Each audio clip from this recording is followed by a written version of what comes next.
જો તમે પણ કેનેડા જવા માંગતા હોય તો આ નિયમો પહેલા જાણી લેજો।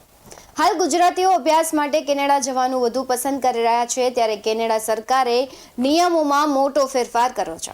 નમસ્કાર, BS9 ટીવી ન્યૂઝમાં આપની સાથે હું ભગવતી વિશાવડિયા।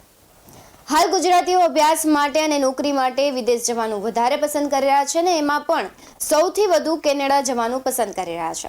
ત્યારે કેનેડાના ટોરન્ટોમાં ઇન્ટરનેશનલ સ્ટુડન્ટ્સને નવા ફેડરલ નિયમને કારણે મોટો ફટકો પડ્યો છે, જેમાં તેઓ કેનેડામાં ઓફ કેમ્પસ માત્ર 24 કલાક જ કામ કરી શકે છે।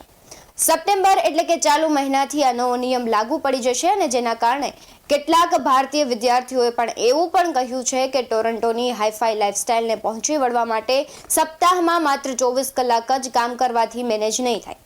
અગાઉ જે વિદ્યાર્થીઓ સપ્તાહમાં 40 કલાક સુધી કામ કરતા હતા તેમને હવે ફટકો પડી શકે છે અને આનાથી તેમના દૈનિક ખર્ચાઓ અને ફી સહિતના એક્સપેન્સને પહોંચી વળવામાં પણ બજેટ ખોરવાઈ જશે।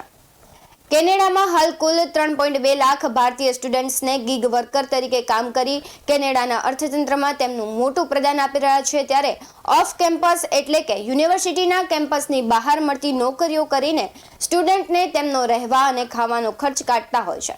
મોટાભાગની શિફ્ટ 8 કલાકની રહેતી હોય છે, ત્યારે નવા નિયમ અનુસાર સ્ટુડન્ટ્સને હવે દર અઠવાડિયે 3 કલાક જ પાર્ટ ટાઈમ શિફ્ટમાં કામ કરી શકશે, જેના કારણે તેમને ખર્ચા કાઢવાનું ભારે પડશે।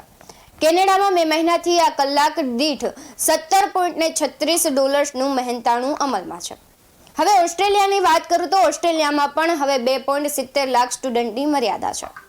ઓસ્ટ્રેલિયા જઈને અભ્યાસ કરવા માંગતા ભારતીય વિદ્યાર્થીઓ માટે ઓસ્ટ્રેલિયન સરકાર તરફથી વધુ એક નુકસાનકારક સમાચાર આવી રહ્યા છે। વિઝા ફીમાં મોટો વધારો થયો છે, સાથોસાથ લઘુત્તમ બચતની જરૂરિયાત જેવા કે કઠોર પગલાં ભર્યા બાદ હવે ઓસ્ટ્રેલિયન સરકારે ઇન્ટરનેશનલ સ્ટુડન્ટ્સના એનરોલમેન્ટ પર નિયંત્રણ મૂકવાની જાહેરાત કરી છે। 2025માં ઓસ્ટ્રેલિયા ફક્ત 2.70 લાખ વિદેશી વિદ્યાર્થીઓને સ્વીકારશે। આ મર્યાદા ઓસ્ટ્રેલિયામાં ઉચ્ચ અભ્યાસ અને વોકેશનલ કોર્સિસ પર લાગુ પડશે અને તે નવા વિદેશી વિદ્યાર્થીઓને લાગુ થશે કે જેઓ 2025માં પ્રથમવાર ઓસ્ટ્રેલિયામાં શિક્ષણની શરૂઆત કરશે। આ મર્યાદામાંથી શાળામાં અભ્યાસ કરતા વિદ્યાર્થીઓ, પોસ્ટ ગ્રેજ્યુએટ રિસર્ચ સ્ટુડન્ટ્સ અને કેટલાક ઇંગ્લિશ લેંગ્વેજ સ્ટુડન્ટ્સને બાકાત રાખવામાં આવ્યા છે। ઓસ્ટ્રેલિયાની જાહેર યુનિવર્સિટીમાં નવા ઇન્ટરનેશનલ સ્ટુડન્ટ્સ માટેની સમગ્રતા મર્યાદા 1.45 લાખ સેટ કરવામાં આવી છે। હવે વિદ્યાર્થીઓ માટે વિદેશ જવું અને અભ્યાસ કરવું મોંઘું પડશે। આવા જ વધુ અહેવાલો સાથે ફરી મળતા રહીશું। તમે અમારી YouTube ચેનલને સબસ્ક્રાઇબ કરવાનું, અમને Facebook અને Instagram પર ફોલો કરવાનું ભૂલશો નહીં। બાકી અવનવી અપડેટ્સ માટે તમે જોતા રહો BS9 ટીવી ન્યૂઝ। નમસ્કાર।